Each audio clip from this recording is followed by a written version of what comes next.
Hello, everybody. I want to thank you for participating in tonight's Cosmic Conversations.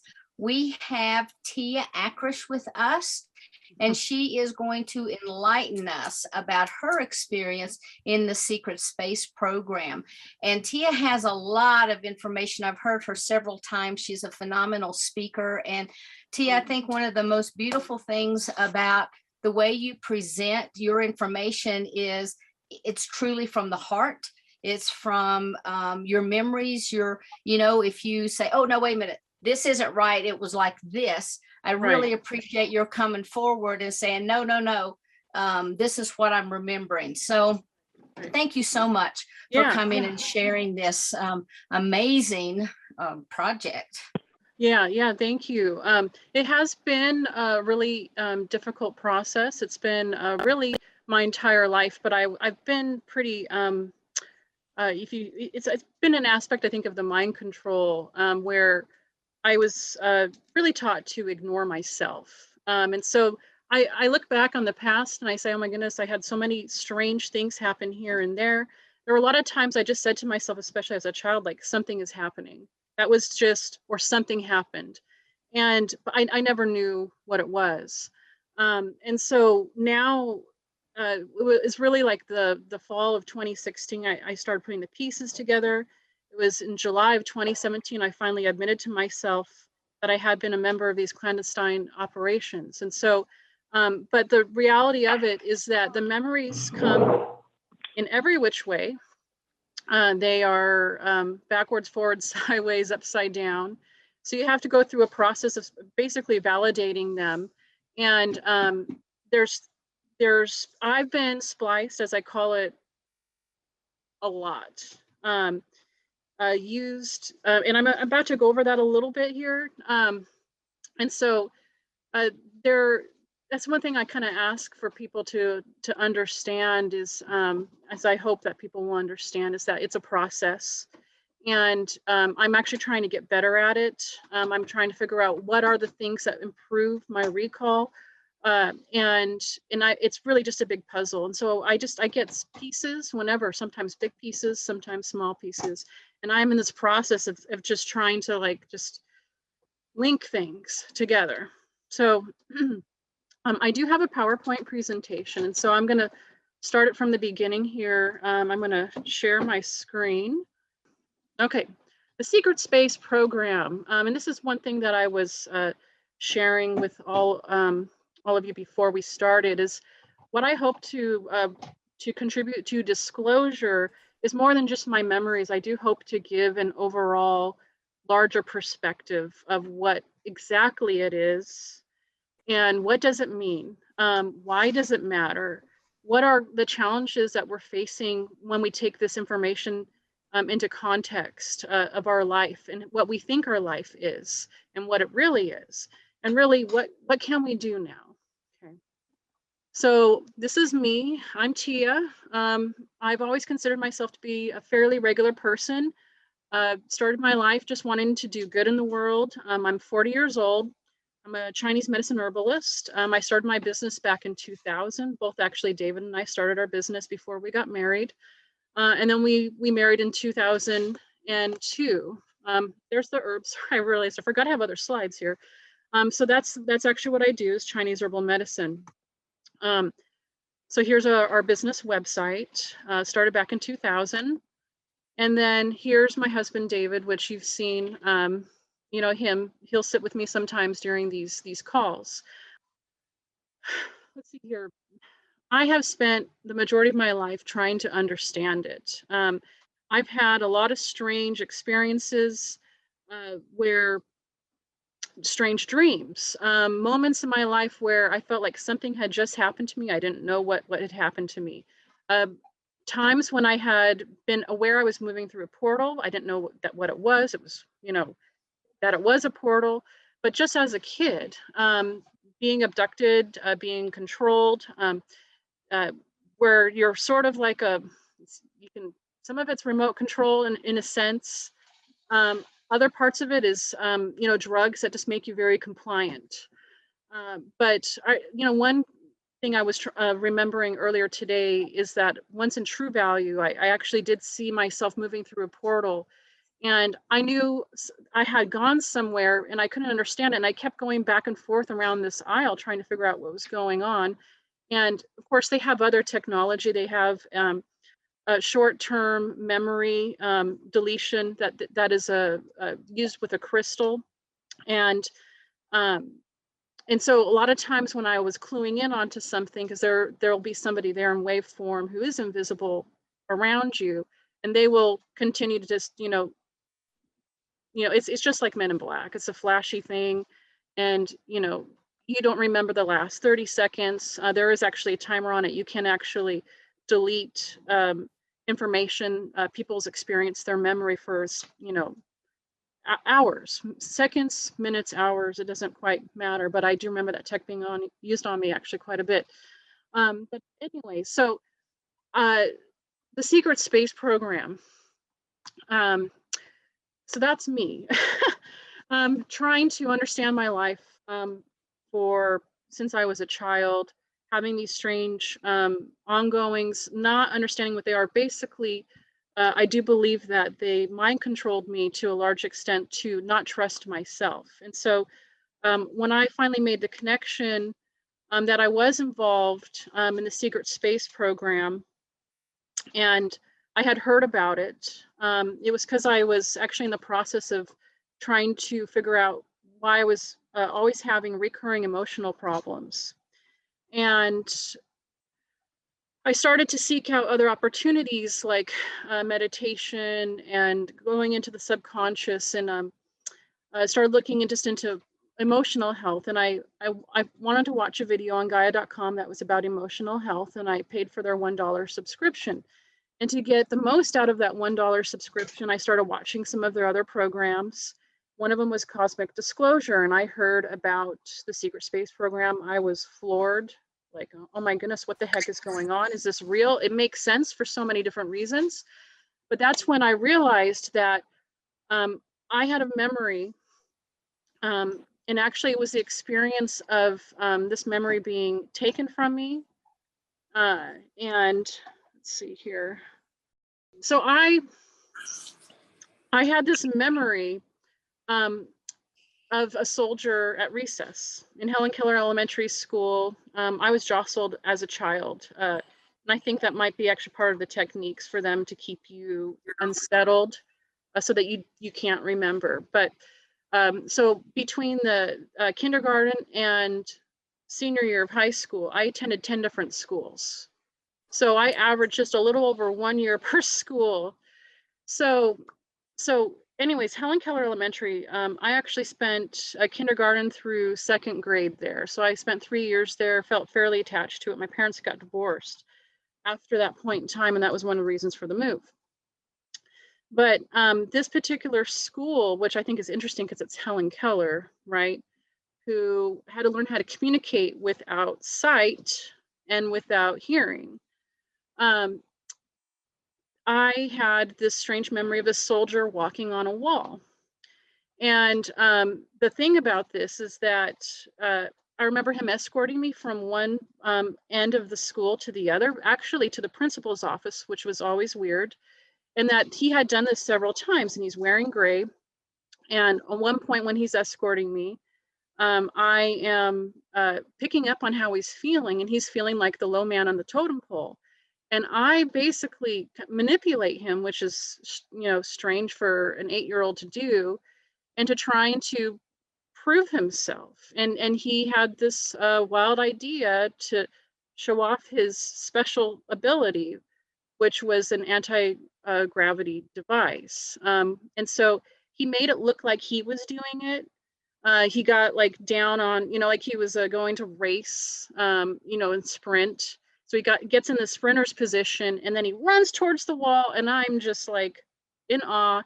And sure enough, he puts one foot on the wall, and then another foot, and then another foot, and then another foot, and then back down on the ground. And I was like enthralled, right? I was just like, oh my gosh, this man is amazing, right? So I got the idea, you know, I kept asking him to do it over and over again. And of course he did. And I start screaming at the top of my lungs. So then I get this idea, and that's actually where this screen comes into play here, is I asked other kids at recess to line up on the wall. And just like these, this was the best picture I could find of children lined up on a wall. These guys are so cute. But anyways, but at first we started with just one child, and then a second, and then a third. And we got to a point where there was 20 kids lined up on the wall, and he ran over them without falling. And we were all screaming at the top of our lungs like it was a ride at, a carnival or something. And we were just making the biggest ruckus. And then I also, when I probed further into this memory, he actually let me do it, and he gave it to the kids, and it was a watch. So his watch had this capability, and if you held it, it would allow you to do this, among other things, right? So anyways, so the thing about this is that this particular event was something that had such an emotional response with me that I never really forgot it. When I was that age, I remember going to bed at night thinking about it. Oh my gosh, that was such an amazing day. I saw this guy running on the wall. So I was just totally excited about this. And the weird thing was, and I've had this experience over time, realizing when they are doing the mind manipulation techniques, and there are several of them, it was just this slow regression of losing this part of myself. And I remember this particular experience, it brought me so much joy that I wanted to hold on to it forever. And I do believe it took at least a month where it was mostly gone, but it would still kind of come back 2 or 3 months later. Well, the thing about it is that over time, in my teens and in adults, this memory would just kind of pop up. And it's weird. You know, I don't know how much of you are like aware, you know, and you're good at observing yourself, but this thing would just kind of pop up in the front of my mind, and then it would just disappear. And there were times I can recall over the years where I'm like, gosh, was that real? You know, and other times where I went, oh my gosh, it's just your imagination, Teah. And the thing is that over the process of when they are erasing your memory, well, it has to be maintained. At least for me, it has to be maintained. And which is why I think they did a lot of different stuff on me to make me doubt myself. Because that's all I really needed, is once I started realizing that I had access to this information and that it was always there, my subconscious was always putting it in front of me, that's when I would have been really empowered in trying to unveil this stuff, right? So that was when I realized that, holy crud, and I started realizing that that was real. A lot of those instances within the memory started coming back to me. And that's when I also started realizing that I started remembering talking to aliens when I was 8 years old. And depending on what you guys, and this is where I was going to say, like, I would appreciate any kind of audience feedback. Because, you know, if you guys want me to go into like the Eelman story, which is an interesting story. But anyway, we would like to hear anything that you feel comfortable in sharing with us, Teah. I'm an open book. I got to tell you, I want to expose this stuff. And so I think on some level, perhaps maybe the broad overview is the best, because if you're only going to hear me once, which may be the case, you know, I want for people to walk away being able to see the bigger picture. So that's kind of what I'm trying to do, but I'm happy to dive into any of these memories on a deeper level. But anyways, I've been undergoing this intense remembering process for 5 years now. And it's been just confusing. And I really have been, I've been suicidal. That's been the lowest of the lows. Among, you know, finding highs, you know, finding truth which is great. You know, no matter how painful or shocking it is, truth, I think, is always beneficial. It's been a blessing in my life in the end. But it's been just absolutely shocking and earth-shattering to just know that I've been used in these kinds of ways. So, oh, and I wanted to share this for a second here. I am now whistleblower. I've been interviewed on James's show. I'm going to be on a few different shows this upcoming month, but I have my own vlog and I have several hours on there, but I'm trying to clean things up and make things better. So I have a Ko-fi that I am doing where I am trying to create content. And my biggest complaint has been sharing too much personal information. Like there's people who just want disclosure type information. So I'm going to be separating that. And I'm going to have my full disclosure for freedom show. And then tea time with Teah, which is casual cosmic conversations. And that's going to be kind of my placed event to talk about my process as somebody who is remembering and to share weird memories, because I have a lot of weird memories that are probably never going to get shared in like a disclosure type setting that I would like to share. And so, so for people who are interested in that kind of stuff, you know, they can be part of that. And then I'm also going to do something called Conspiracy Connections, where I am looking at the evidence that we do have and how it relates to people's memories, and to try and fill in this like middle gap, because I really do think that once we understand how a lot of this stuff is developed, where the history of it, that people can begin to see the forest through the trees even more. So that is where I am at. I'm writing a couple of novels. I'm also creating a board game for people to understand disclosure and how disclosure works, how it's a 2 steps forward, 1 step back process. And I'm also a musician, and I've been like crazy, like writing lyrics and music, and I don't get to record it because I just don't have the time, and I'm exhausted. I'm running a business to boot. But anyway, so that's what's going on with me.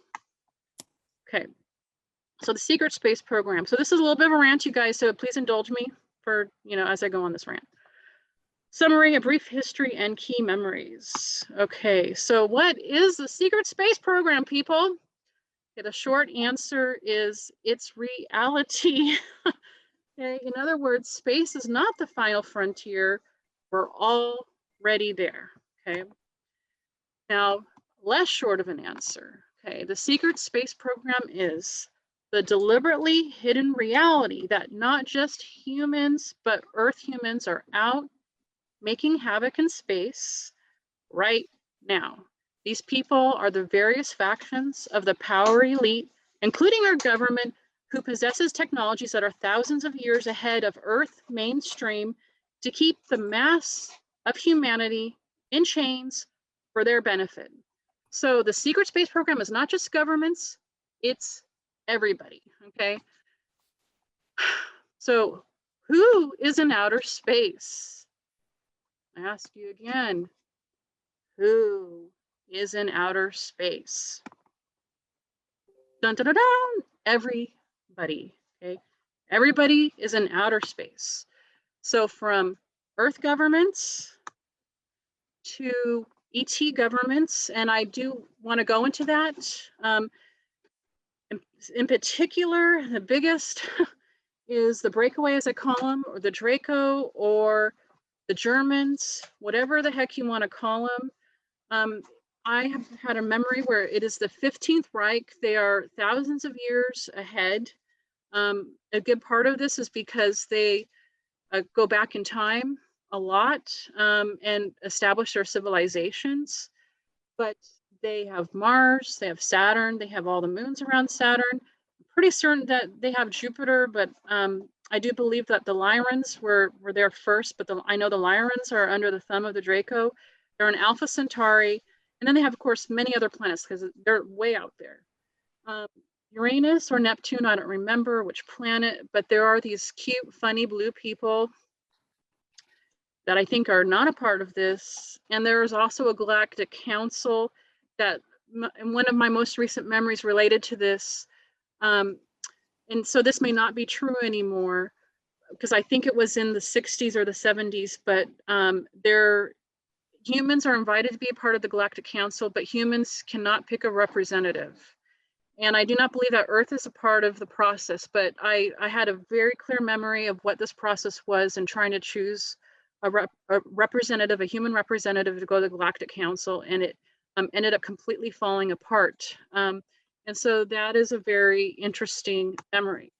But anyways, corporations are out in space, okay?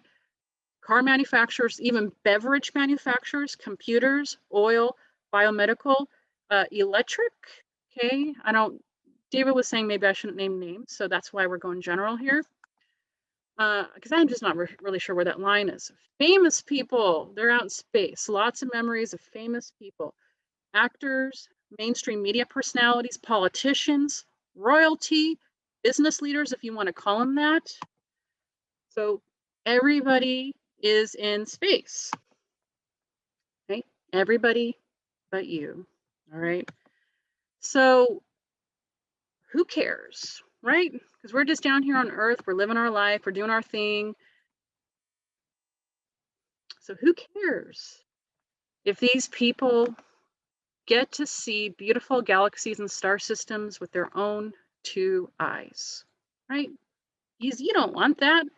What does it matter if they get to explore really cool new worlds? What does it matter if they get to see new flora and fauna? I mean, come on.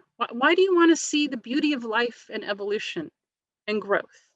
What does it matter if they get to meet really cool races of people and speak to them face to face? Because you don't want that, do you? Okay. Never mind that these people live a much better life. Okay. The average age in the breakaway is 700 years old. What does it matter if they're free from most of the basic diseases that we're plagued with on the day-to-day, right? Who wants their own spaceship? So one thing I remember that you can get a spaceship for as low as $1 million. And I remember that because I actually made one. And that was very cheap and it was very old. So I think it's actually a bit more expensive than that, but it's kind of like, refurbished spaceship. But yes, it's commonplace. They don't just have flying cars. You can actually own your own little spaceship. Who wants a better quality of life, right? You don't want to meet your great-great-grandchildren, do you? You don't want to go on a cruise around the solar system and see Jupiter with your own two eyes, do you? Okay. Who wants hundreds of years to explore the many sides of your personality and passions? Because you don't want that, do you? Okay. And this is probably the hardest part of the secret space program. Never mind, mass crimes occur in space with your authority right here, right now. So who cares if people are sold left and right to the literal highest bidder to be slaves, especially for sex or just their genetic material, right? Who cares if the cabal holds healing technologies over the heads of unsuspecting, misfortunate people leveraged to do the bidding of evil, us included? Now, I know that's a little bit judgy and I don't want to be too judgy, but I got to say what I got to say. Who cares if people are tortured every day because it helps some weird extraterrestrial who lives off of soul matter that leaks out of the body when you die in fear? Okay, that's all I'm going to say on that subject for the moment. And who cares if the Kakabal has created a money system that not just doubles or triples or quadruples. Okay, this was in the 60s, okay, when I was debriefed on this. That's what I believe.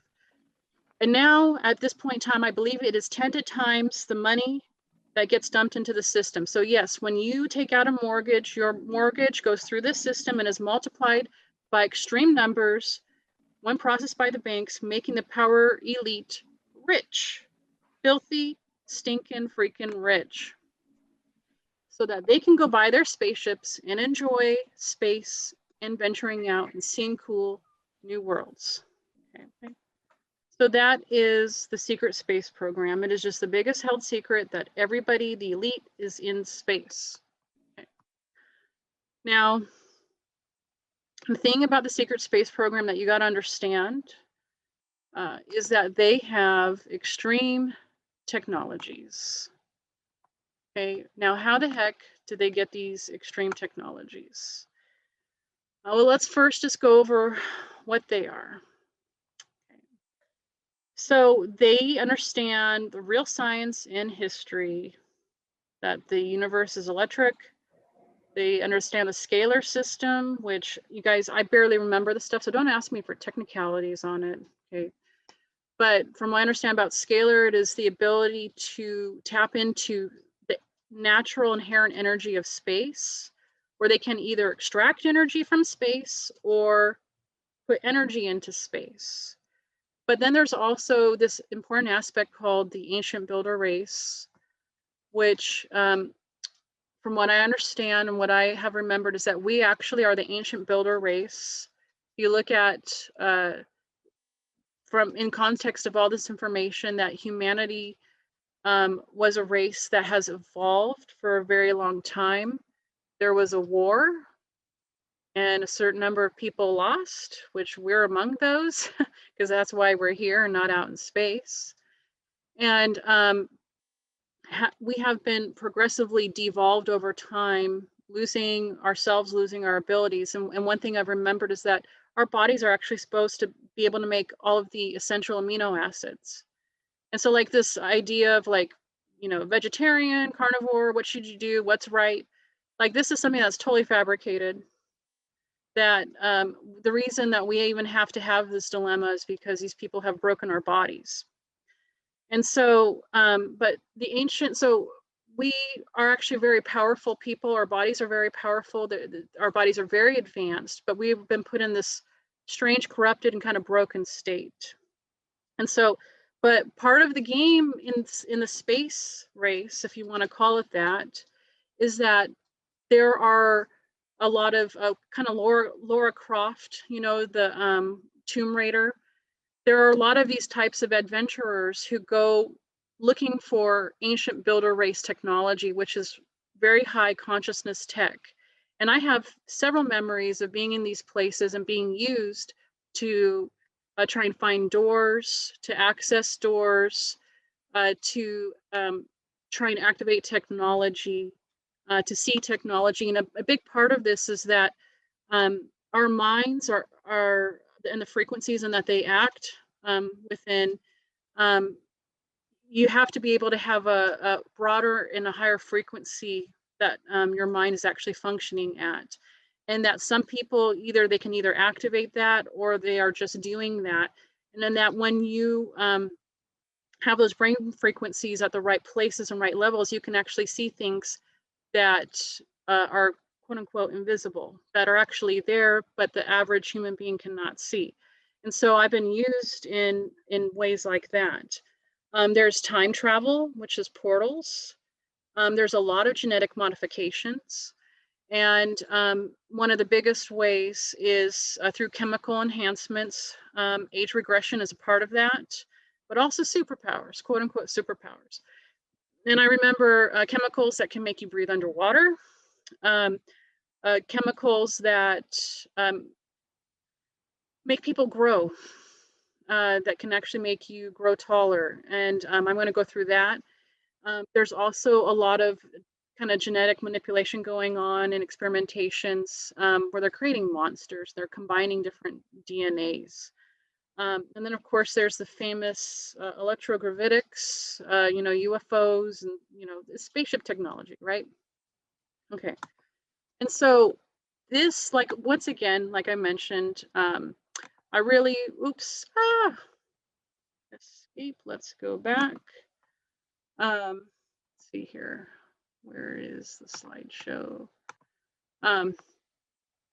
So please indulge me on this. Like I said, I try and be clear about the process, but from my memories, I do believe I've been able to create kind of a bare bones history of the secret space program and how the heck it's kind of been corrupted. So I have had my first memories of Montauk, and I have had memories of, you know, psychic, you know, training and weird, being in weird deprivation, like sensory deprivation chambers and stuff like that. But recently, I do believe I'm remembering Montauk or something like it, that so many people talk about where they're doing all this psychic training.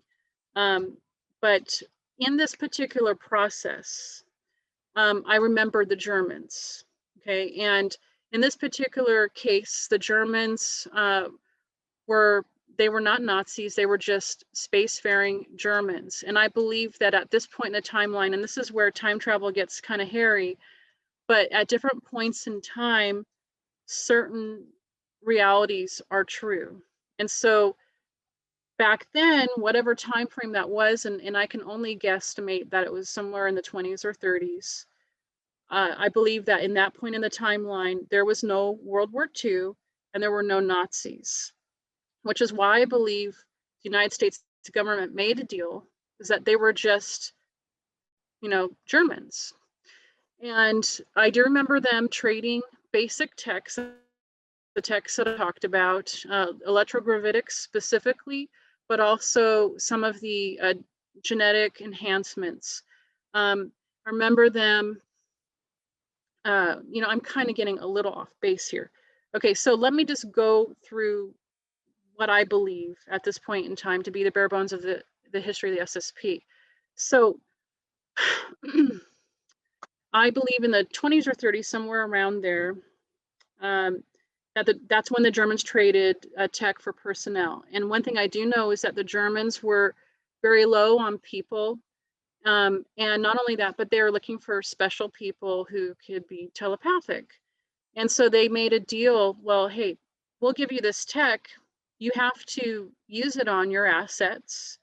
You have to use it on Americans, transform these people into, super soldiers. But we want to use them. And so in addition to being trained by the United States government and serving within the United States military, I also have memories of serving in the German breakaway. And those memories, those get real fun. But I'll just leave it at that. But I do believe that the Great Depression was caused by the space Nazis, as I call them. At least when I'm angry, I call them the breakaway when I'm a little happier. And I do believe that the New Deal was the first siphoning of American money into the space programs. And when you look at all the money that they pulled out, it was about $1 trillion in equivalent. So it was a lot of money. What I also believe is that the Battle of Los Angeles was the first time that the military was held hostage by the breakaway. And so both the breakaway and the federal government have been leveraged by the breakaway. And that's what that's been my biggest concern, is that people don't really quite understand, is that they think our world is largely just mismanaged by incompetent people. But I think most of our problems, peace, starvation, all of these types of things, they're really just manifestations of war. Okay, that there is a power struggle within our governments because technically our enemies are at the head, and they do not care about us. In fact, they want our suffering. Okay, but I'm pretty certain that 1943, the Americans on Mars, I was there when the base was taken over from refugees. I have some pictures of that.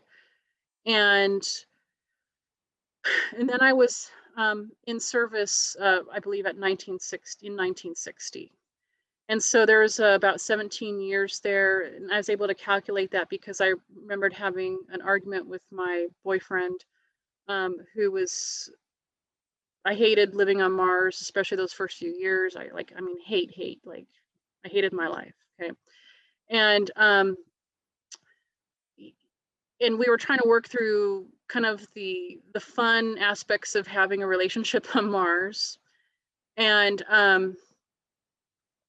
he was trying to explain to me about how he hadn't been in a relationship basically for, almost 20 years. And that's because, on Mars, especially like at least in the early days, there wasn't women there. But, they have a brothel, they just try and get the guys to satisfy their carnal needs. There are women there, but they're all there to serve. There's just long-term relationships don't exist in that kind of environment. But anyway, so But then there is the brain drain, which is also really key, and I will go over that at some point. But anyways, Montauk. So it was a naval air station in 1917 and became an Air Force station in 1942. And so I just think these dates, especially with what I've been able to correlate, are very interesting. But it was decommissioned in 1981 and is now a state park in New York. I have some very weird memories of the Endicott forts. And these pictures is of a fort here in Washington State. Oh, oops, crud. And while you're doing that, and you said that you would be happy to entertain questions, we do have a question from Eve. Hold on just a minute. Cool. So Eve, if you want to go ahead and unmute. Is it Eve? My friend Eve? Yes. Oh, awesome. Teah. Hey. You're doing great. Oh, thank you. I just wanted to go back when we were talking about, I think one of the things, I can't remember what you're saying, but I know I've seen this. It's on the back of our social security numbers. There is a sequence of numbers. But if you also take like a dollar bill or any type, the American dollar bill, I know it's on, they have the same sequence of numbers. And I have some sort of a recall that we are used on the stock exchange every time a child is born and they get their card. They are considered to be used up to $1 million, I think, for each person. Yeah. And so that they use that to trade also as well. So we are traded on the stock exchange. Yeah, I wouldn't be surprised. I mean, because there has to be a mechanism. I do believe that we're just commodities, and we're used all the time. Every person on Earth. And I've also believed that like every person is used in the breakaway. So I believe we're all living double lives, at least in the breakaway. Because we're all slaves. And so it's hard to understand, but yes. And I do also believe that there are abduction contracts and weird things like food, like even Coca-Cola. I had this really strange dream where I won't go into it, but what was being communicated in the dream was for me to drink more Coca-Cola. And it was because I had like half a bottle of Coca-Cola like at a barbecue this summer. And I think it was that there's a contract within a bottle of Coca-Cola, and that if you drink the whole bottle, that authorizes some alien race that the breakaway has made a contract with, because they are our true rulers, the breakaway, the Draco, and they will just go use you. And a lot of like, how or why can they do this? Yeah, I mean, I believe that there are abduction contracts in the, and that's why they really want people to take the. And so, you know, it means that they're not fulfilling on their terms of the deal if we don't take these things, and they're not making their money. So yeah, I wouldn't be surprised, Eve. I mean, that there has to be a structure in place for all these things. So thank you for answering my question. Yeah, of course. But so going back to the Endicott forts, so this is actually Fort Worden, and I still haven't been able to make the connection, but you know, the Solar Warden, and I was like, oh geez, that's just kind of too coincidental. But this is Battery Kinsey, and I have not gone through the areas, but they have these weird structures in the middle. If you can see that, it looks like kind of a modern Stonehenge. And I do remember these structures being used as portals, and that we would portal back and forth between these doorways. And you can see, it might be a little hard, but in the bottom left one there, that's where that particular structure is. And it's just this thing out in the middle of nowhere on a military base, on an old military base. So this particular place really triggered me. And I have been trying to locate in my mind, I have this particular memory, I had it as a kid. And see, so this is something that was always kind of weird in my mind, but I had these dreams as a kid of being in a structure like this, but much larger, like 4 or 5 stories, much deeper, and running up and down the stairs as a kid, excited and happy. And it came out onto this big green field. And there were a lot of kids there. And I also remembered being especially young, like 8, and lining up with, you know, sort of a class. It was a small class, anywhere from 5 to 10 kids, and going through portals. And this is, you know, in a place like this, with there were about 5 or 6 of these large structures, and that was actually where we lived. We're in these buildings. And so when I saw this, it just massive trigger. And I think that that place now may be Montauk, because when you see some of those pictures, it's just, there's that big green open field, and it was right off the water. It was like the water was just right there. And so I have had some other SSP people tell me about that this place has triggered them when I posted the pictures online. But when I start looking at the Endicott forts, and I do remember that some of the Endicott forts were very important to other people in the program when I was in the program, that they were these places that thought of as being home, essentially. So Montauk, so this is related to my most recent memory. The interesting thing about this is that my mother consented. My mother was actually taken as well, given a nice elevator pitch by the military. Your daughter's very special, blah, blah, blah. And she signed off away on it. And I don't think that I would have complied at all unless I had thought that my mother was behind it. So she actually gave permission.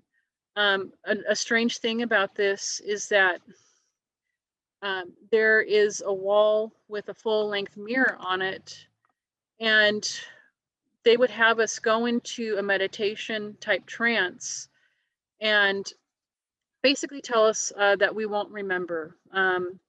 You won't remember, there is, this is not a door, this is not blah, blah, blah. And we would do this just before we would step through. And so they actually, through hypnosis and meditation, they would train us and train our minds to forget. And they would say, I will, you know, one of the things was, I will forget. And so it's just a white wall with a full-length mirror on it. And this is actually how this memory got triggered, is I just happened to look at my full-length mirror just kind of the right way that particular day, and it just snapped. It's just like, and I just went, crud, you know, another one.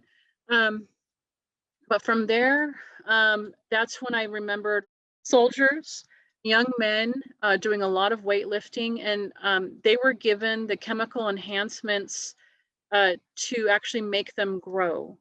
And I remember one particular soldier growing 3 additional feet. Now, he was already kind of short to begin with, but there was some problems with the chemicals, and that's one thing that I thought was interesting to this particular memory, is that the Germans did not give us full disclosure. They gave us some chemicals, told us what we could do potentially with them, and then we had to make them work.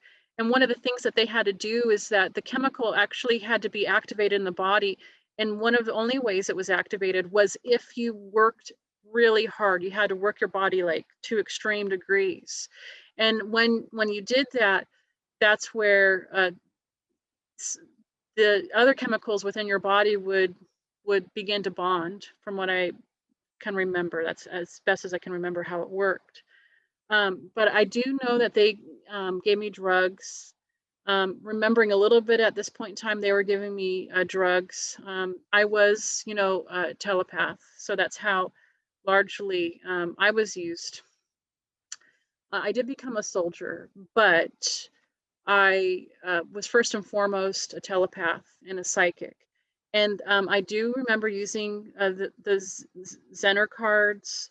I remember actually being very accurate with them, so long as the person who was drawing the cards was looking at the card. And basically what it ended up is I was able to see through their eyes.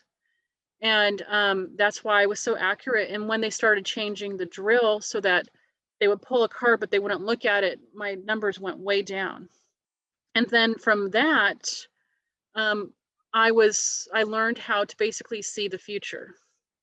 And what's interesting is I can remember that there was a channel that started, well, my head was as a point, and there was a stream of information that ran just along the top part of my head, and I could look all the way out, and that's actually the timeline. And so when I learned how to do that, then my numbers went like back to 100% again, and being able to determine what card had just been pulled. And so I remember they were very strict in rating us. They had us do exercises like at the beginning of the day where we had to predict what was going to happen in the next hour, and the next day, and the next week. And so they kept, I kept very close tabs on us. My particular class was a lot of girls. I do remember a big group of girls, 20 to 30, and we were all very close. There were some guys there. And but the super soldiers, what's interesting about them is that they weren't necessarily doing psychic training, but they had higher scores of psychic ability as well. I do believe in the program, a lot of this is considered to be intuitive type information, and that the super soldiers, well, although not necessarily telepathic, they have very strong intuitions. And so that was also a very strange thing. But when I had completed my training, that's when it was time for the American military to, make good on their deal, and they handed us over to the Germans. And I do not believe at that point in time that they knew that they had the ability to erase people's memory. And I think that they were kind of like, oh yeah, sure, you can use our assets, just thinking that we're going to become like spies, right? And come back with all this information. Well, when we came back, oops, yeah, everybody was basically traumatized and nobody remembered a single thing. And so, but I have remembered some big chunks of that splice, okay? And I need a little bit of water. And see, that's what's been interesting. And if you've heard me talk in the past, my family was taken in 1984 into the breakaway through one of the brain drains. And so I have memories of my parents, my brothers, my grandparents. My grandmother had like 10 or 12 children over in the breakaway, and she only has 5 here. So I have memories of other aunts and uncles, other cousins. So if we're all being used in the breakaway, I mean, you guys could actually have children, and other siblings over there, which is a very interesting dynamic to all of this. But one thing I have not been able to keep straight, and so I'm excited about these most recent memories of what I believe to be Montauk, is that I remember being spliced at that point in time. And so, because I remember I have 2 big segments in the breakaway where I'm serving in the breakaway. One, I'm wearing a lot of blue and gray, and I know I'm an American. And another, I know I'm from Earth, but I don't think of myself as an Earthling. And I wear a lot of red and like burnt orange. And that was the color of the uniform. And so I've been able to distinguish those 2 separate sets of memories. So in that particular place, I believe that I was on Alpha Centauri. When I tried to pull the name, and when I like try and pull names, you guys, it's like I have to go really deep. I have to go very deep into a meditation, and it ends up coming out really fuzzy, and I have to keep saying it over and over again. Well, the word that came to mind was centurion. And so what I've been calling this place is Centurion, but I've sort of been corrected by other SSP whistleblowers that are like, well, it's Alpha Centauri, So I don't, that's kind of one of those things where I'm like, well, yeah, whatever, But anyways, but one interesting thing is that, and this is actually a memory I had as a child, where I remember being pumped with this blue stuff, okay, like being on a table, I have a bunch of, tubes in me, and I am being pumped from this. It's a big canister, like really large. I remember them actually taking it out of the wall and then feeding it into the system, and they would pump me with this blue substance. And in one time, okay, and this is what's interesting about this, I believe they pulled the wrong canister, because I started having all these thoughts of science and women or young girls. And I believe it was the blood of a very horny scientist, okay? And I started to scream. But what's interesting is when I would get this blue stuff pumped into me, and I do think that it's either a blood substitute, or it's alien blood, or it's some modification of blood, because obviously we have blue blood, right? So it might actually be my own blood, but somehow modified. But when they would pump me with this blood, I would get all this new knowledge. And I think this is actually one way that they create altars, okay, as it's called. But I had this one memory of my partner. Her name was Alicia. And what's interesting, because when I had this memory, I was like, Alicia, I've never really heard the name said like that. It's actually a German pronunciation of like Alicia.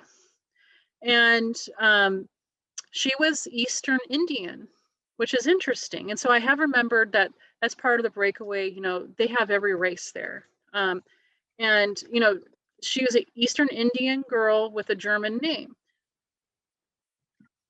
Well, we were on some sort of a task. We were still in school, and we decided to climb because we were in a hurry. And that's why in this lower right-hand corner, I have like this garage there.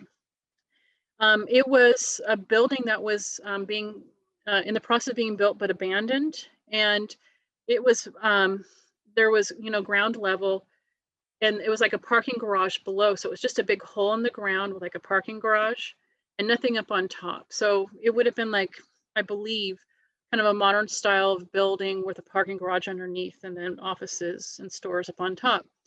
So we decided to climb down this thing, and it was very dangerous, but we felt like we should, we needed to do it. We were in a hurry. We were on some sort of time schedule. Well, when she climbed on it, she ended up tripping, tumbling. Her face hits one of the platforms, and it just scrapes her face off. And she falls to the ground, like completely dead. But this is a memory I have, like I'm re-experiencing it. And I'm screaming her name, Alicia, Alicia, and I go down. I land safely on the ground. I go to her. She's totally dead. And then what's interesting about this is that then I see a projection of her funeral, and I see her parents. I see a bunch of people in chairs. They're talking about Alicia, and they're kind of honoring her, but at the same time, there's this heavy vibe that she did not fulfill her family duty.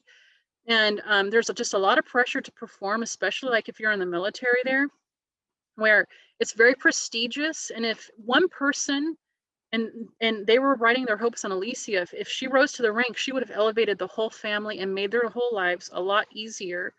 But she died, and that meant that she didn't make the cut, that she really wasn't good enough after all.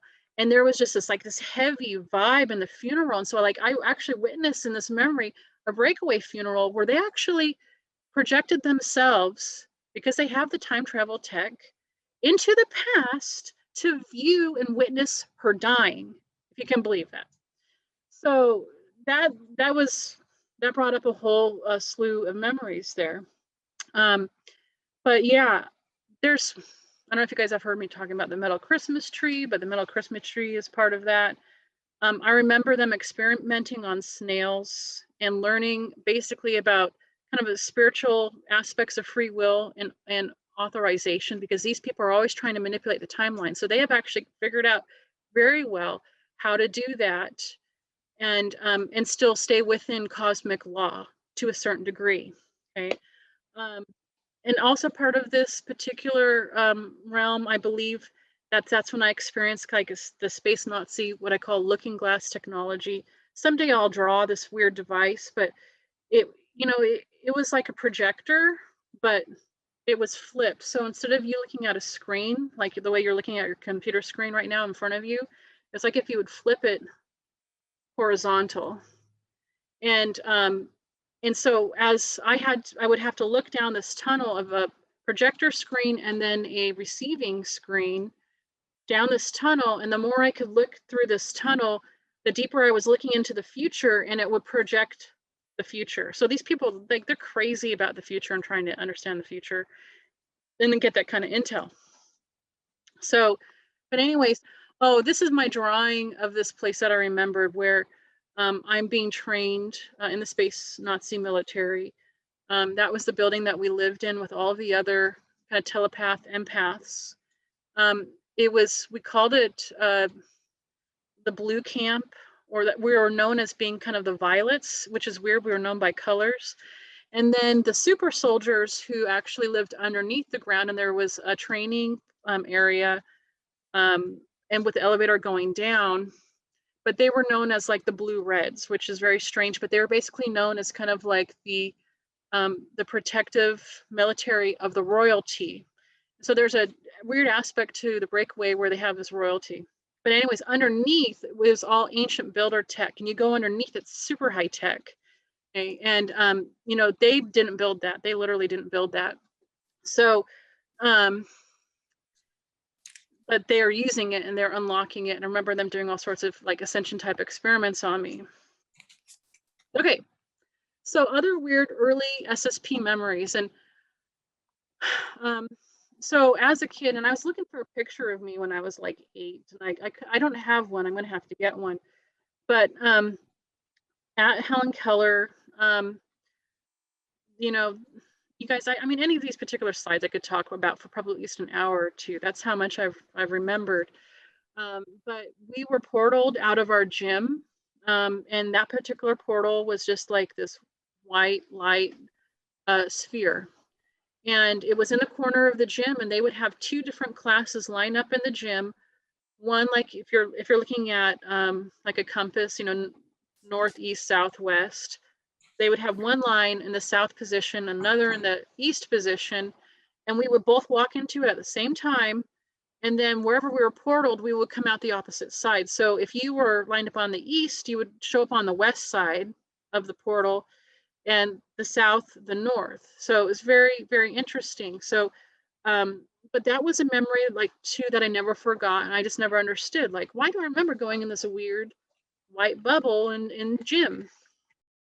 But I talked a lot to ETs, and I, as a child, and I do believe that, that, you know, I like to try and link my memories together based on age, but just because I was 8 years old at the time of having these conversations does not mean that they all happened at the same time. And so I don't really know exactly, you know, if they really did happen at the same time. But in one particular instance with the Eelman is that I basically was interrogating him, right? I mean, I'm 8. And I think that was part of the sideshow with the military. You know, you put a little girl up there in front of an ET, she's got her little dress on. So that's what I used to like to do. I used to like to wear dresses. It's somewhat disarming, right? And I really was 8 when they used me. And so they would call me out of class saying, Teah, you need to go to the principal's office. I knew I wasn't in trouble, but I would leave my class, and they would give me a hall pass, of course. And I would go to the principal's office, and I believe that when I would walk through the main door of the office, that's actually when I was portaled. And that they made a replica of that main office, that lobby area where there's a main desk and chairs. And I was told to sit down there in the lobby. Well, I make way to sit, and there's one other person sitting in the lobby, and he has his hands in his face like this. And I can just pick up, this man is distraught beyond measure. Like he's lost everything, okay? And I'm just sitting there like a good girl because they told me to sit down in the lobby.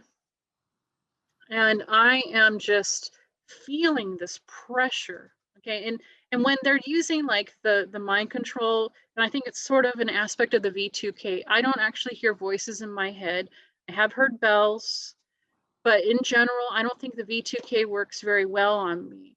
But I will feel just pressure to do something. Okay, and I'm feeling this pressure to talk to him.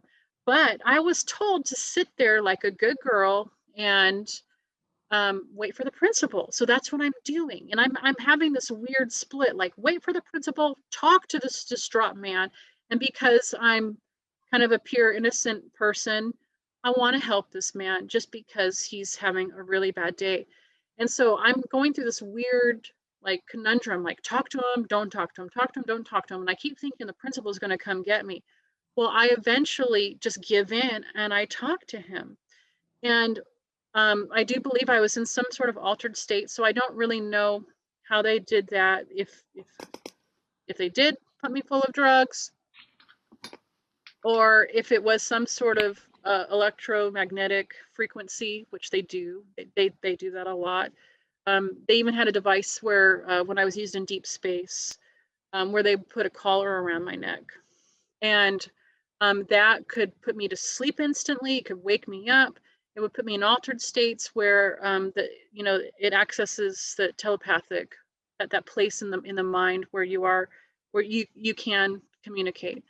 So anyway, so I start deciding to talk to him, and when he takes his face out of his hands, he's an eel.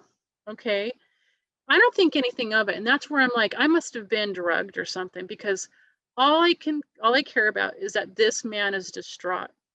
And he's human size, okay, smaller, but still human size, like a maybe like 5'5" in size.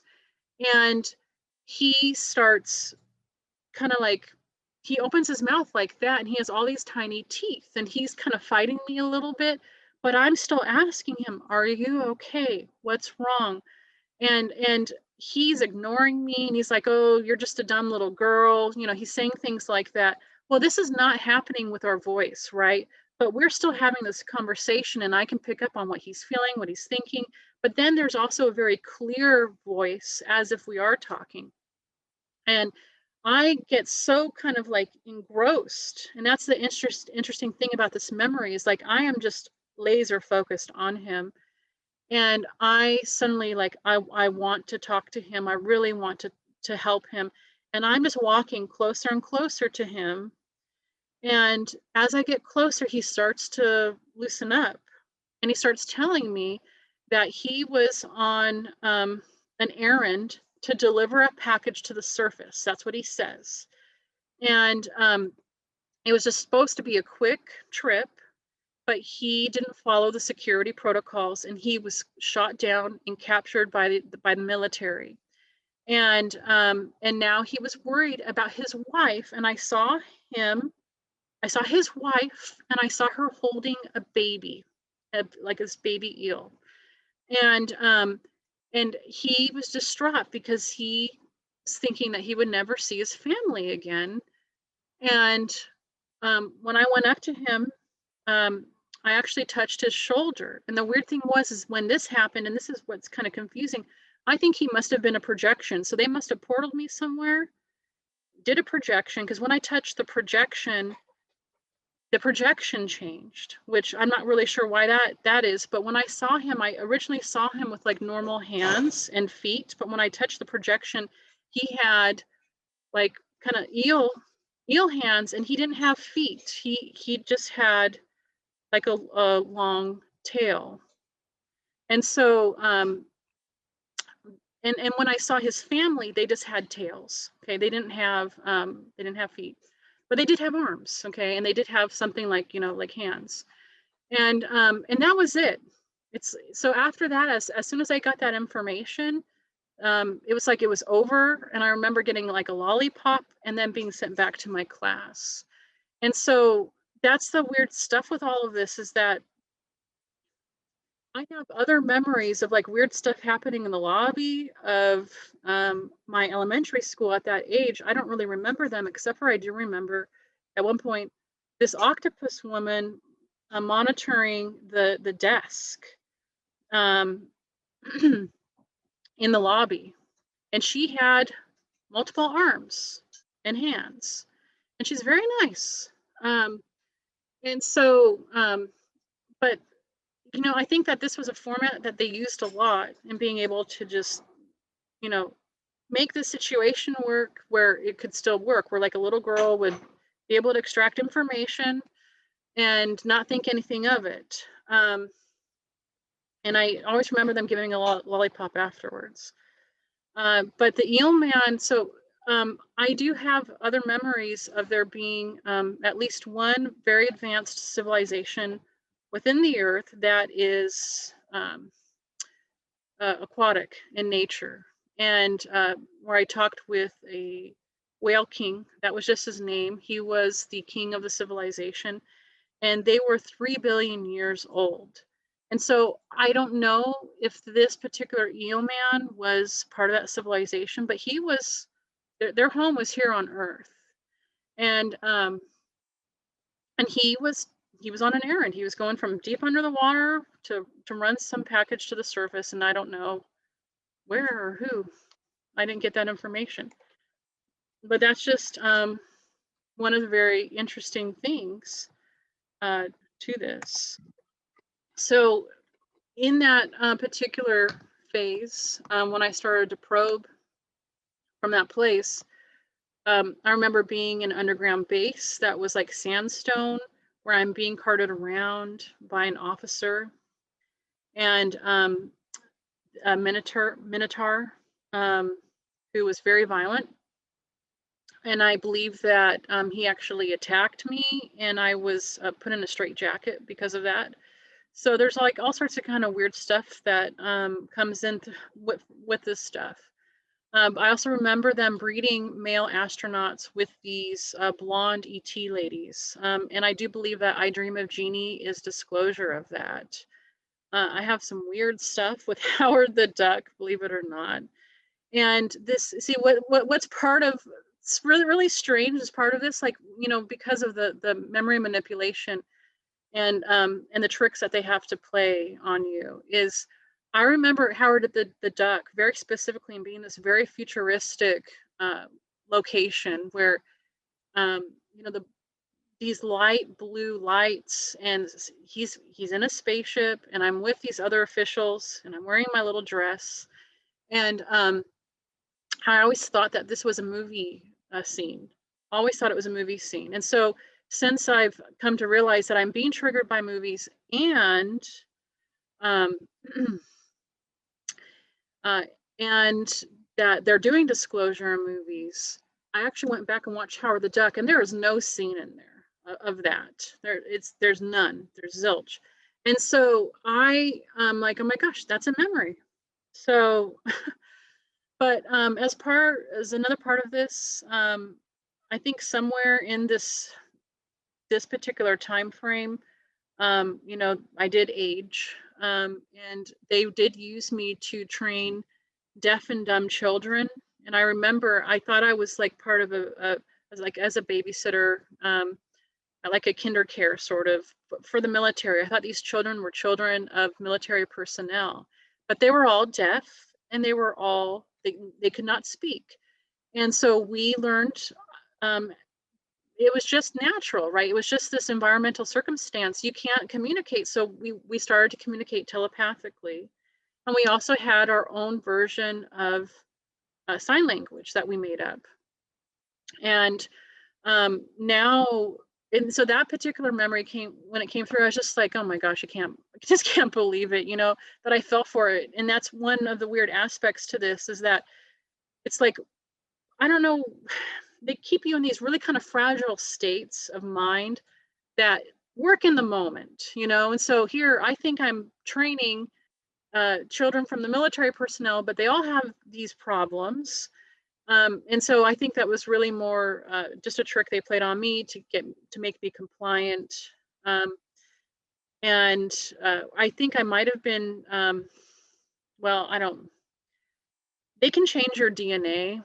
And one of the things they do is they go out into space and they capture like divine beings. And I think that they might have actually changed the DNA of some of these people into humans, and that I might have been training these people to basically how to be human.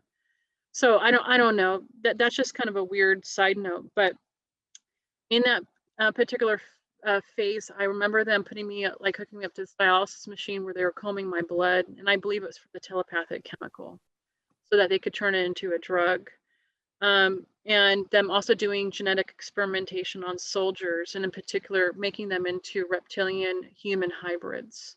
And so I know that it's getting kind of weird there. So, but they're doing all sorts of crazy, weird stuff. And that's where, like, a lot of this stuff, you know, some of it I remember being very basic and kind of rudimentary technology. You know, a lot of people I think can believe that they have better chemicals, you know, to manipulate the body, to make it more efficient, to make it better. But then when you start talking like some of these techniques, you know, of actually being able to change a person's body into a different species, you know, but they do have that ability with chemical manipulation. I do remember that the Germans, they pushed that to the limit, and that a lot of the chemical manipulation is the body can't hold that for very long. And so they then found other means, and that's where the ancient builder tech comes into play, where they were able to redo, to figure out a lot of this tech, and a lot of it is basically like a atom reorganizer. And that's why actually they are trying to get so much DNA information, is so that they can basically turn themselves into a number of different crazy, weird things. And so let's see here. Anybody have any questions? I have been keeping track. Some people have been emailing and chatting. I've got a series of questions. Let me go back and ask first about the splicing and the alters. Some people are not familiar with that. Could you please share some more information about that? And then also for some of the people who are new, if you could explain brain drain and the breakaway society. Yeah. So the Germans, and because we're kind of dealing with different timelines, the Germans did acquire technology to be spacefaring. Perhaps they were the first ones. I believe that they got this technology from alien species who, or their future selves, basically. And that's where the stuff gets kind of weird. So just be patient with yourself if any of it's confusing. But yeah, the Germans got the technology to be spacefaring, and they went out into space and created a new civilization. And some people say they went to the moon first. I actually think they went to Titan first, around Saturn. But that has more to do with my own memories. But Titan and the moon are both ancient builder technologies, the whole thing. And it's very powerful technology where they can do the genetic modifications, the time manipulation, enhancements, and all that kind of stuff, all the timeline stuff. So that's the breakaway. So these people have been used, like they've just been building out in space. Now the splicing, okay, is their ability to, it's sort of a orchestration of technology that they use all at once, right? So they will pull you out of your current moment. They can do that because they can actually freeze time. They will portal you. They will erase your memory. And then from there, depending on what they want from you, they will either give you a new set of information. And so it's kind of like, I mean, they basically give you amnesia. And if you were just to have brain damage, like let's say you fall and you hit your head, you get brain damage, you forget who you are, you would just start your life over again, right? You will relearn whatever you need to learn, and you will begin again. Maybe you need to, develop a new skill. Maybe you'll develop new relationships. You'll live your life. So they're essentially doing that. Okay. So they take you, erase your memory, give you, if you, a different, you know, some form of amnesia, and you go living your life. And because they also have the ability to age regress you, what they will do is they will change your body back into the state that it was in when they originally took you, and then put you back through the time travel tech to that moment that they took you. So if you are familiar at all with like video editing or like music editing, the way that you know, you have all this data, right? You'll have a data stream. Well, you can just cut, and erase, and then you put those two pieces together. That's essentially what they're doing, is that they can just yank you and put you back, and you don't even know it. Okay, so it is a weird form of abduction, and so that's what I call splicing. So in many ways, our experience is manufactured. It is a manufactured experience where these things can be happening to you and you just have absolutely no clue. And so the brain drain is, and from what I understand, there were several brain drains, but it was a mass harvesting of Earth humans, where the Germans were looking for people of certain qualities and ethnicities, and they do this splicing, and then they take them out in space and they use them. And so what's interesting is, like, my brain drain memories, my whole family went. Like, we were invited by the Germans. I have German ethnicity. I think that might be one of the reasons. And we were taken out into space, and we were pioneers out in space. I remember some of their early spaceships, the printing material that they could print, like these sea monkeys, which I had as pets on this particular spaceship. So anyways, but they look for very hardy people. And I do believe that most of the American pioneers were used in this way in the very early stages of their civilization to do the very hard pioneering work out in space. And it was very hard work. And I remember, and this is where some of the things get even stranger, but they took millions of people off the earth. And I remember that there was an exodus. There was a lot of people that said, screw this, I'm not doing this anymore. And they asked to go back to Earth and were put back in their lives. And so, so yeah, it gets really crazy. Did I answer all the questions? Yes, you did. And there was only two more that I had, and then I want to go to the individuals that have their hands up. Someone wanted to know, what is the V2K program? And then the other one was, could you explain more about capturing the divine beings? Okay. Yeah, the V2K is voice to skull. And so it is the ability through electromagnetic frequencies to basically beam thoughts into your mind and or control you electronically. And you know, we're electric, right? And our body is always sending signals, and that's how our bodies work and how our minds work. Well, they're basically able to hijack that process. And so, that's technology has been used on me, but they can make you hear things, and they can make you also do things. And I know that, like, especially when it comes to controlling your body, that's something that only really, I believe, lasts on me for maybe about 10 or 20 minutes. I'm not sure. And I do believe that that's part of that same technology. But that was one of the ways that they would abduct me, is that they would begin this process, and I would actually get out of bed, put on a new set of clothes, go out in my bedroom, down the hall, down the stairs, out the house, and into a black vehicle.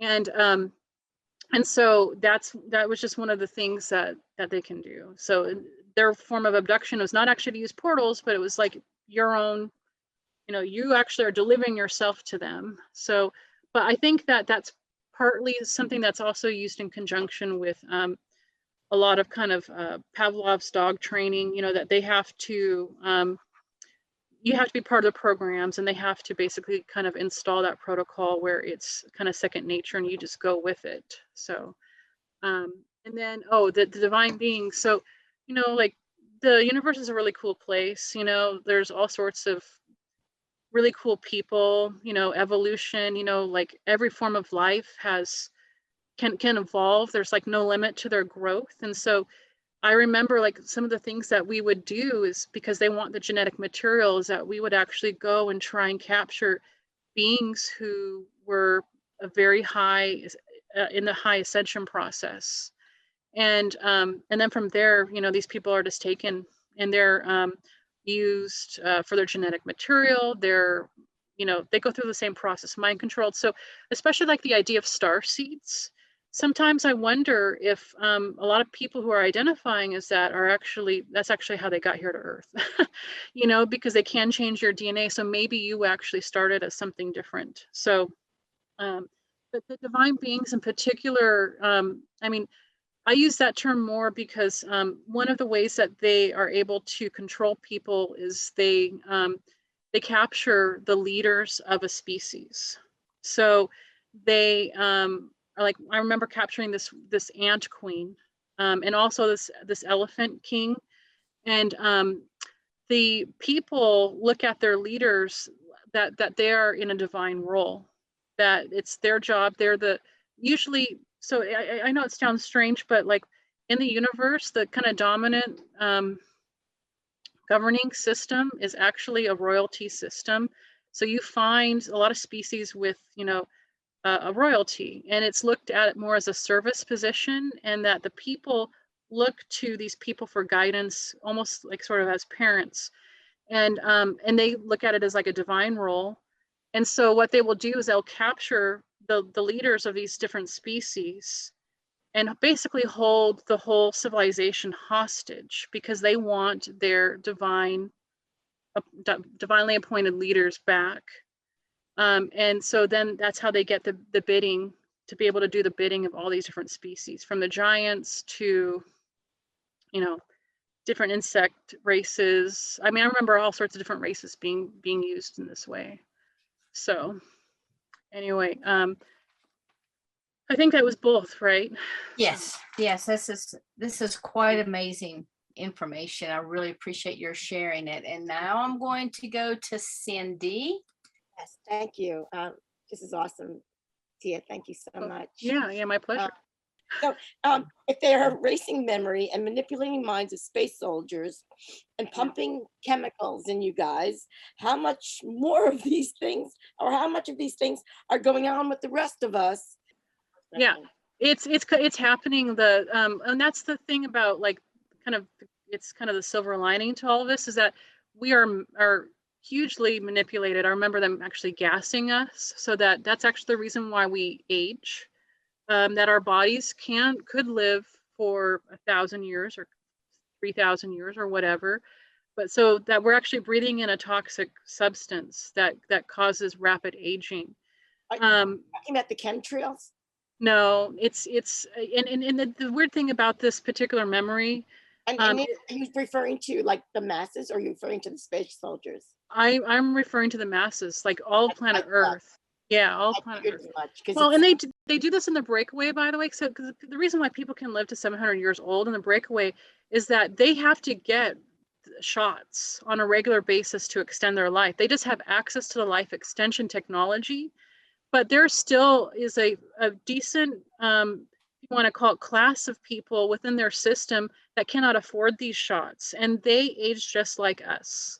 They are stuck in this basic system. But the thing is that in the breakaway, they, you know, like here we are, they just have like this additional stack like on top, where they're allowed to progress more, they're allowed to grow more as people and as individuals, but they're still being controlled in the same ways.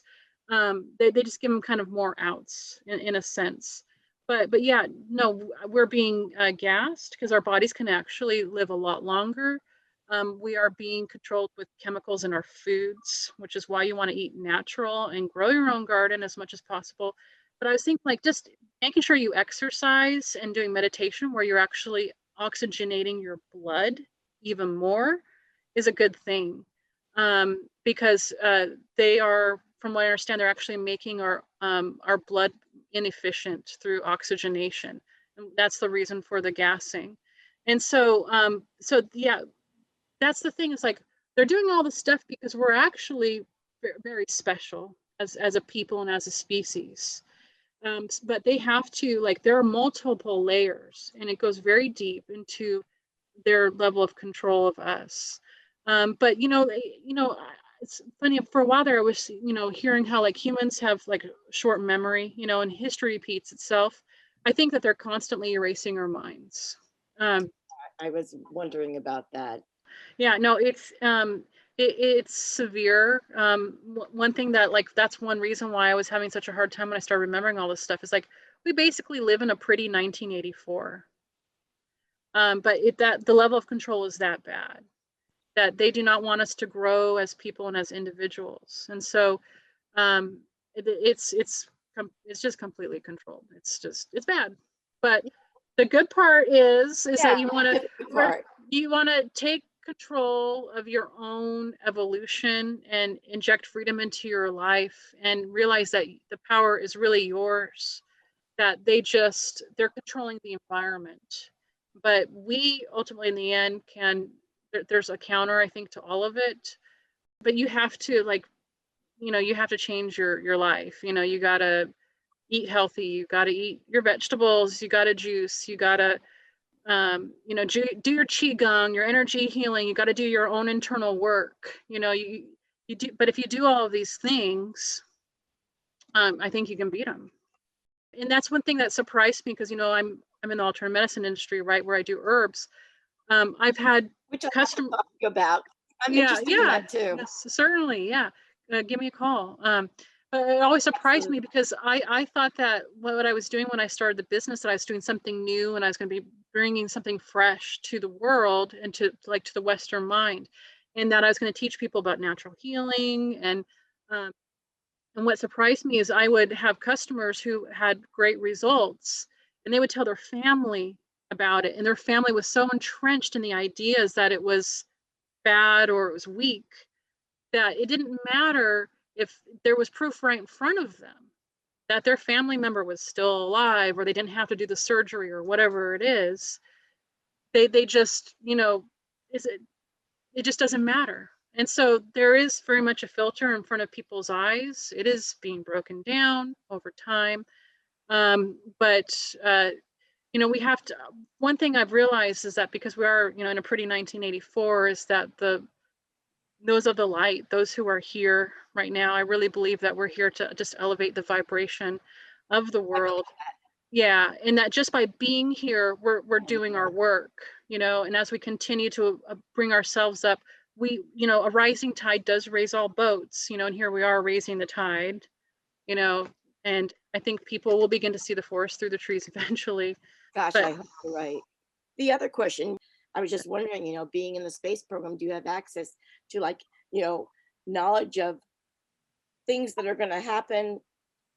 Well, being in the program, when I, was there, it was a slow evolution and revelation as to what was going on. And so we did uncover a lot of things, and I did see a lot of really horrible things, and that was sort of the price for understanding what's happening with Earth. But when we started and we were on Mars, because we're in the middle of a timeline war, right? So it is hard to understand, because things are happening now in the future that are creating new pasts, but we don't realize that because of the way time travel works. And so, what you really got to do is just keep being positive, right? And keep trying to manifest the positive timeline and the optimum timeline. But yeah, in the program, one aspect of it that I kind of call, at least when I served on the American team, was kind of like a space SWAT. And we were putting out fires all the time. I remember, like, every 3 or 4 months, there was some sort of massive catastrophe that was happening on the Earth that we were fixing. And so there's been a lot of timelines where there has been this complete destruction on the Earth. In fact, I'm actually from a different universe, technically. where I was caught and brought back to the past. But I remember a timeline where we had disclosure. I was married, I had children. Part of this process has been remembering my family. It's been very painful for me. And well, I had children in my breakaway splices, you know, and so I remembered them. And so that's been very hard. But yeah, so I remember basically Earth kind of like 300 years from now. And then at some point I was caught and brought back here. And so I actually believe that there are two me's in this reality right now. So there's actually technically secret space program me who's still there doing that work. And then, you know, I'm from the future and I'm a duplicate. I'm a time invader. So, but you have to trust in the universe and that everything is happening for a reason. Everything's happening, you know, is important and right, you know. So that's where I'm at. Thank you so much for sharing that. Okay, I want to go ahead and we're going to move to Ross. Thanks again, Cindy. There were some phenomenal. Hello, questions. Teah. My questions. I have a kind of, loaded question. I'm even Oh. strange that I'm even going to ask this for myself. Oh, okay. Weird for me. Uh-oh. So yeah. So what do you know about Lyran civilizations and the Lyran wars? Basically, are they one of the builder races? And what about this? Lyrans being under the thumb of Dracos. All right. I mean, that's a bit hard to swallow. Yeah, so I don't know a lot. I do know that I believe that they're actually a feline race, that they are one of the progenitor races of humanity. And I do think that like humanity is this kind of weird mix of a few different species. But yeah, that's as much as I can really recall. See, the weird thing to this is that in some sort of ancient war, the ancient builder race, and I think is actually is a really big topic, and I think that there's probably multiple eras of it. And what's interesting is like, I do believe that at one point they worshipped the Draco. So that this installation of what's happening with us, where we're like this controlled population, is actually something that has been installed on Earth multiple times, and that certain races that they kind of look at us almost as like a kind of an engineered race. They're always watching us, seeing what we're doing, and that there's been different installations where they let us actually progress further. But that we're some weird mix of all sorts of different kinds of ET races. But but the thing about this is that there's like the Draco on top. But that what they have to do each time is they have to get a segment of any population to basically turn on itself and become the elite and then control the masses. And that this pattern has been like layered over and over. And that the elites from these different segments in our history actually still exist. And that's one strange thing about this is like, in addition to the Lyrans, I've also remembered like this kind of Hispanic race or Spanish, which I believe to be the original roots of the Illuminati. And they have, pyramid spaceships. And that I think that group is actually kind of technically what's controlling us, and that I've had memories where these people look at they're trying to reclaim their old glory, their old status. And so it gets complicated, but I do know that there are several races from our past that we were once actually technically a part of, but that they continue to kind of break away, become the elite, turn on us. And these people still have the memory and resources. But they just keep screwing with us and changing us. And so that's as best as I know. I think the Lyrans are on Jupiter. But I do remember, these different royalties within their system, and I'm not even really sure how it works, but I think that there may be multiple houses within the breakaway, if you want to call it that, that all proclaim these divine heritages and royalties, and that they all fight with each other. That's probably as best as I have it at this point in time.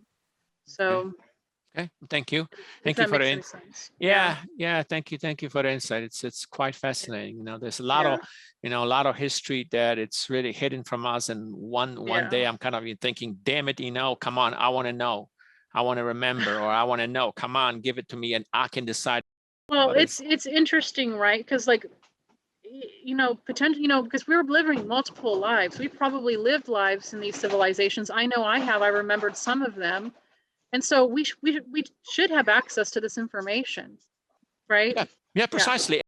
So when it comes to Dracos, you know how, you know, there is a universal law, and I'm quite sure of that. I believe it. Oh yeah. So how the hell does those Dracos can get away with breaking the universal law, or they are somehow, I don't know, above it somehow, somewhere?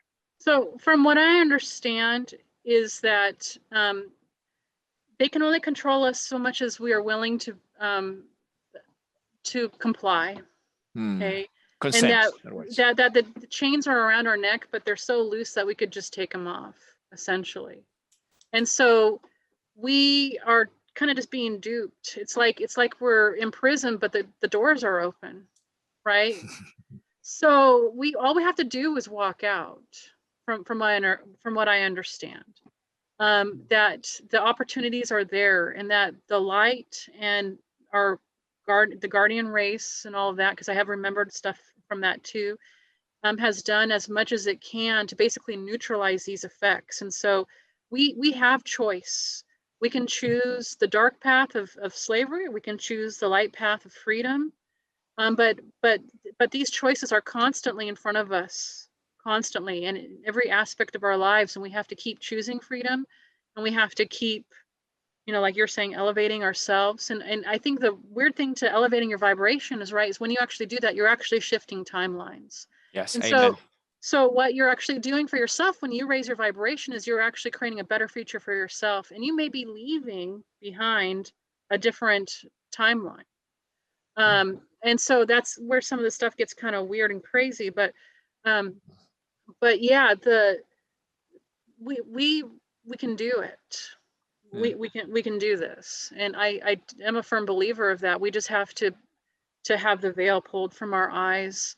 And one interesting thing is, because I have been trying to, you know, get in better touch with my own spiritual gifts, is that you know, I have the gift of claircognizance, where sometimes I'll just get this knowing of something.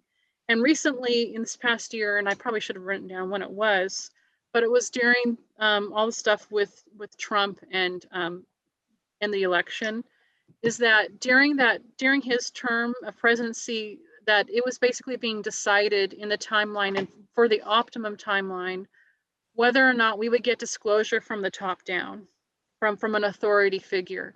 And that what I was told is that was actually rejected by humanity or the universe, and that disclosure is going to happen from the bottom up, because when it comes from the top down, it is too shocking, and it stops people's growth and evolution. People become too afraid. And I come from a timeline where that happened, and people did very much stagnate, and there was a lot of anger. So that disclosure is going to happen from the people on up, and that it is going to be kind of like a telephone kind of situation. And so I think that this process that we're going through, I don't really know how long it's going to take, but that's what I believe actually is not just the timeline that we're on, but also is the optimum timeline.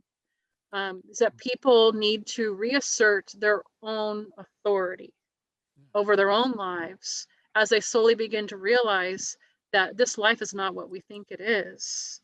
And that they have to basically just get fed up at some point and say, you know what, I don't like this crap. I don't like the medical technologies and being sick all the time, and I'm going to go look somewhere else, you know. And I get people like that coming to me all the time. And so I do think that's going to happen in every person's life, you know, so long as things continue, as a vibration on earth keeps, because really what it is, they're just keeping us kind of in this really narrow frame of mind, you know, just really shrinking our awareness and that because of what's happening within the universe and within our solar system and all of that, that it is just by force naturally coming up. Like it's something that almost can't be helped. And people, just because of that, are waking up. They're just becoming more aware. So. Thank you very much for this, for the Yeah. insightful, yes. Okay, Susie. Wow, Teah, I have not had the pleasure of listening to you before. You're so relatable. This is like cosmic disclosure when we get to talk to you. What process are you using at present to get more memories downloaded and to remember more? Well, because basically, like one aspect, at least to this, is that they essentially give you brain damage. Is how I look at it. So if you heal, you can start to get this recall back. And I think that like getting memory back is one of like the first early stages of the ascension process. And so I think it's just a natural process. So if you are doing your best to live your best life and heal, then I think that you can start to get memories. But I mean, because I wanted internal peace, and because like I mentioned in the beginning of this video, I was always kind of irate, you know, and I won't go into necessarily why, but I had a hard childhood.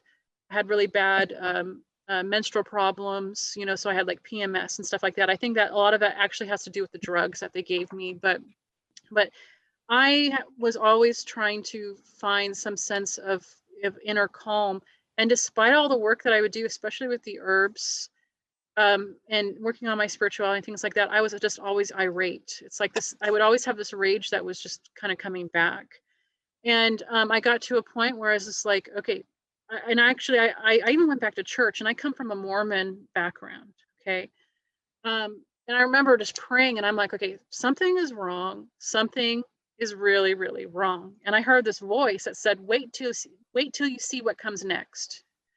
And I'm just like, what? You know, here I am, I'm just trying to be a good person. And then suddenly all this stuff just started to open up. And so, but I do believe that like, if you are eating healthy, if you're exercising, when you meditate, when you just try and keep a good attitude, and throw away the negative, throw away the dark things. And that's one thing that I've had to learn through this process, is that there's so much darkness that I have remembered, that you literally, it's not enough to be positive. You have to literally, like a bad, like something you're carrying that's just really negative, you have to just completely walk away from it. And it doesn't matter, like, you know, if you need justice, you deserve justice. It doesn't matter how bad it is or what was done to you. You just have to completely walk away from it. And so it's literally like just putting on the blinders, so to speak, and just keep focusing on the good things and keep walking towards the good things and keep trying to create that in your life. And so that was like, I just had to completely let go of like just all sorts of really bad stuff and keep letting it go. And I've gotten pretty dang good at that now. And to boot on all of us, is like, I think I'm actually being drugged on a fairly regular basis. And I think the drugs they are giving me really create a lot of depression. And so, but I've actually, I think, developed some sort of a tolerance to it now, where a lot of the stuff just doesn't faze me anymore. And I just kind of keep walking through the fire, you know. And so, so yeah, and I think that, you know, that's something that, you know, anybody can do, and probably are doing, because so many of you have had different experiences and have different memories. And so, you know, I think it's already happening to this group, you know, for sure, for certain, you know. Thank you. So, Could you go just a little in? You mentioned that we are all probably participating in this breakaway. How are we participating in the breakaway? Could you go into that real quick? Because they can portal you anywhere and erase your memory, and they basically hijack your life. And you just, they basically have kind of hijacked the reincarnation process. Do you feel like a victim? I think I am a victim, and I did feel like a victim, but I don't accept it. And part of it is I've had to accept the reality that there, somewhere in space and time, I knew that I was going to go through this experience when I incarnated, right? And so I had to accept responsibility from that perspective. And so that was something I just had to let go and say, you know what, I have to just trust that everything's going to be okay in the end. But yeah, I'm going through the freaking mire now, and it's a whole lot of pain. But you know, but yeah, I mean, the reality that you are a victim. I mean, I've remembered being tortured in a number of different ways. I've been used as a doll in different sex programs, actually sold for sex. I was mind controlled, and they have very high technology where, you know, for a while I was this guy's wife, this strange guy, and one of 3 or 4, by the way. And the programming broke, and I went running away from this life that I was there to live, thinking I was this guy's wife who I was really repulsed by, and being chased by his guards. And so I mean, I have all sorts of weird memories.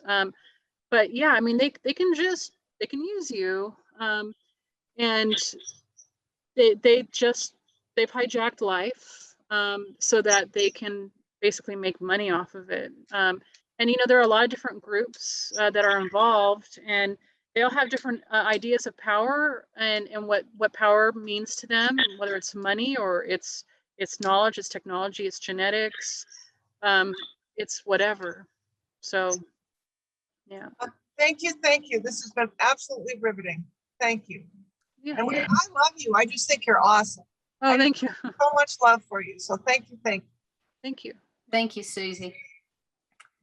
Okay, Lynn. Lynn has a few questions for you as well. If you'll go ahead and unmute. Teah, thank you. Your experiences are phenomenal, and I wish you to stay grounded and to stay sane. And with that, I want to see if you know about this. I have had within the last month, I would call it an unusual intelligence moving through the upper right side of my body. I have recently, I hope, completed what I'm calling disappearances, which are not abductions by grays. These are disappearances only when I'm eating, only between 10 and 2 in the morning. And I'm taken somewhere. I have no idea. I have no idea what I'm doing. I don't know anything about these disappearances. Oh, and that was what others have asked you about the current world situation. People just seem to be asleep. They seem to be just in a complete state of amnesia. And it's very, very scary. But I've been told that with the light workers, that one light worker is worth 10 regular humans, if there is such a thing as a regular human. Yeah. Well, so the intelligence. So, I mean, okay. So one thing, like when I am abducted, the memories sometimes come through right away, and then other times they just don't. And so perhaps, you know, with your awareness that something is happening, maybe it will come to you later. Now, on another positive note, Yes. I don't think I consider every abduction bad. I think that the light is also doing similar things. And that we might be living lives in the middle of this life to help us do future important tasks, Right. to learn. And I have Right. had some recall of that. So maybe, you know, your awareness of being taken, maybe it's not necessarily a bad thing, because it is a spiritual war, and that both sides are like going neck and neck. And it's really just to try and help humanity seize their own freaking authority back again. Now, this intelligence thing, like, they can actually program you with, I mean, I call it soul science. But, you know, you can get downloads in the breakaway. That's actually one of the ways that you can get an education. And it's a memory transfer. And then you have to go through the process of like integrating it. Do you think that when you're saying an intelligence, do you think that that is something that's maybe happening to you? It's some sort of, because it's the thing about that type of tech is somebody had to think those things. So you're actually getting basically implanted with somebody else's soul matter is kind of how I look at it. It's their thought matter. It's just like, what is it? A Total Recall, when he gets this implant of this memory. It's just like that. I know once I was given like this dowsing thing, what are those called, pendulums? And I felt like there was an intelligence in that. And it scared me so much I threw it away. Now I feel kind of bad, like maybe there was a person in there or something. I don't know. Well, it's really interesting. Number two, while I've been listening to you, especially in the latter part, my mouth has been filling up with my ET family, which are the mantids. They're my primary ET family. And they let me know that they're with me or inside me. I just had a memory, and I wasn't sure if you guys would want me to share some new stuff, but of a insectoid race who lives here on Earth. They have a little civilization in the desert, and they live here. I think there are a lot of races on Earth and in the Earth, and because of the weird stuff with what we are, we're basically kind of free range slaves, right? So a lot of them are staying away, but there are a lot of races here on the Earth. And that was one thing that I did in the program as a telepath, is making contact with those different races. And so, but the strange building, really different architecture. I did draw it. So when you say insectoid, would that include the mantids? From what I remember, like there are a lot of different mantids. I remember actually I was taken by an insectoid race. I believe I was sold by the Cabal during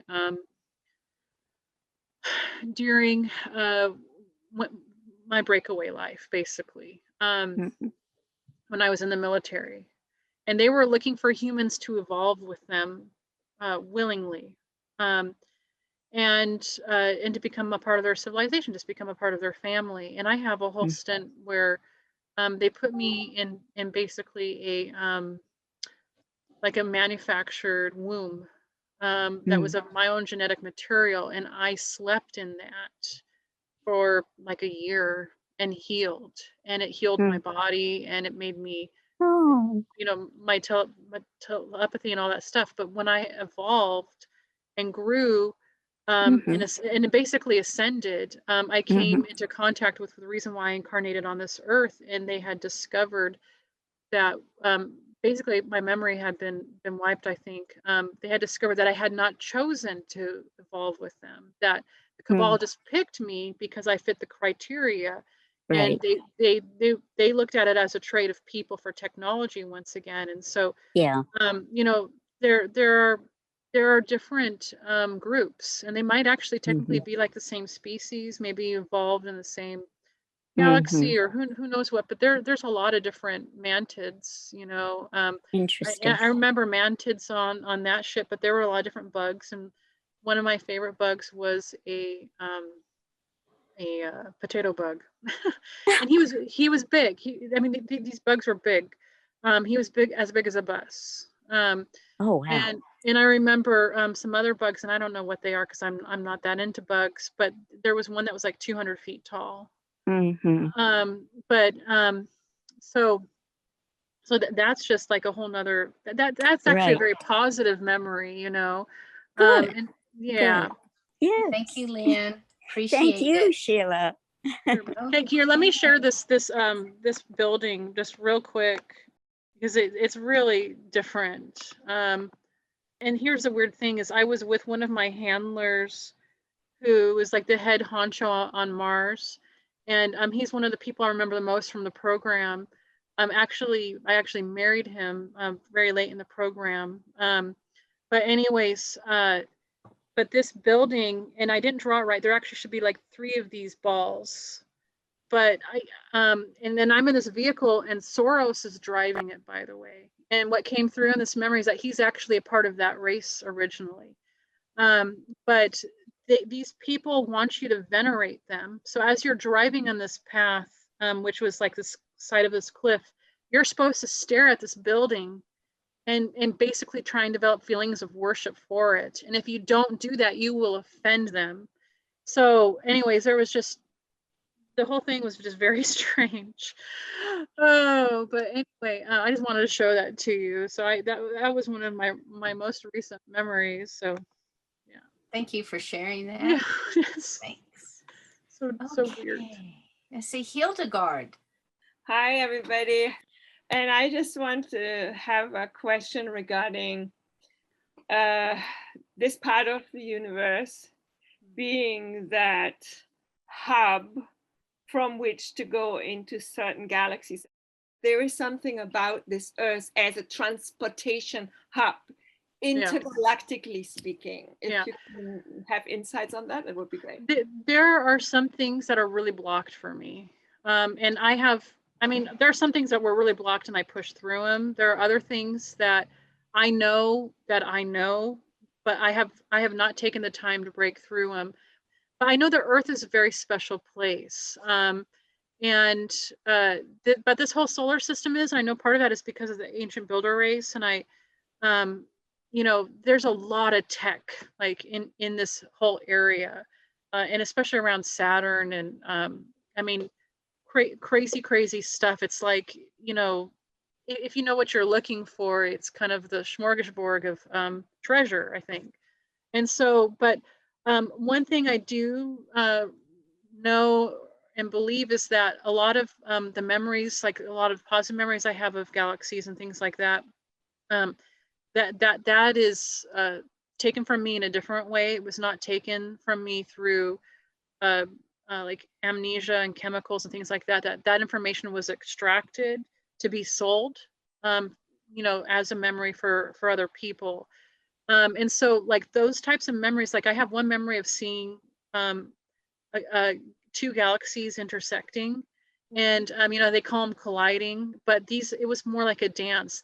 Nobody was harmed, nobody was hurt. It was one of the most beautiful things I've ever seen. But also of just seeing galaxy, and I do remember seeing some planets and stuff, but some of that stuff is very hard. It's very hard for me to pull. It's interesting because I remember in the breakaway, my dad did some sort of advanced star charting, and that his mind was able to connect with advanced technology and do like advanced routes, which is odd, but a lot of aspect to my memories, and one thing that's a strange thing, but what's like the most unsettling thing is that I don't know where I am. And that can be just a very hard thing, is like just to not even know the name of the location where I'm at. It's like there's a certain aspect where you just feel kind of disconnected to reality, and for me, like I would feel like shame and stupid for not being able to remember certain things like that, something that's just so basic. And so like that, I had to like that's some of the stuff I just had to throw away. But yeah, I know that at one point I knew everything about Mars and all the different places, everything on the surface and inside it, the different weird nooks and crannies and groups of people.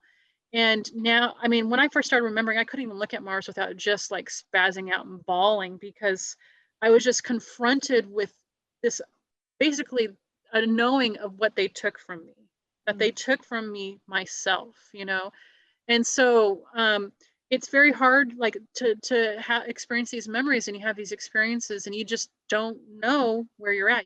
And I think a big aspect to this that I think a lot about is there's this big aspect of sacrifice. And being okay with sacrifice, and being okay that you sacrificed. I've sacrificed a lot for a lot of reasons, but I do think that there's an aspect of trade to sacrifice. And I think that part of it is that I believe I sacrificed so I could actually do the work I'm doing right now. Thank you, Hildegard. So good to see you. Thank you. Yeah, same here. Thanks. Okay, Joseph, you've been super, super patient here. Yeah, You'll yeah, go ahead and unmute. yeah. Oh. Now, Joseph, you're a super soldier, right? And you've been interviewed on James recently? Yes, Okay, perfect. yes, I have. Yeah, nice.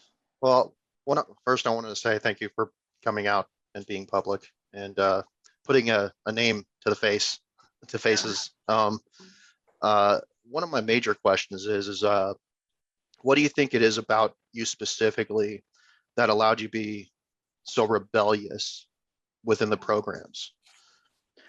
Yeah, 'Cause I remember you being really rebellious. it's funny because I do remember being rebellious a lot, and I think that probably I was actually kind of a high commodity, that my ability is rare, and so I was able to rebel where a lot of people couldn't. And I remember people telling me, I just got a lot of leeway.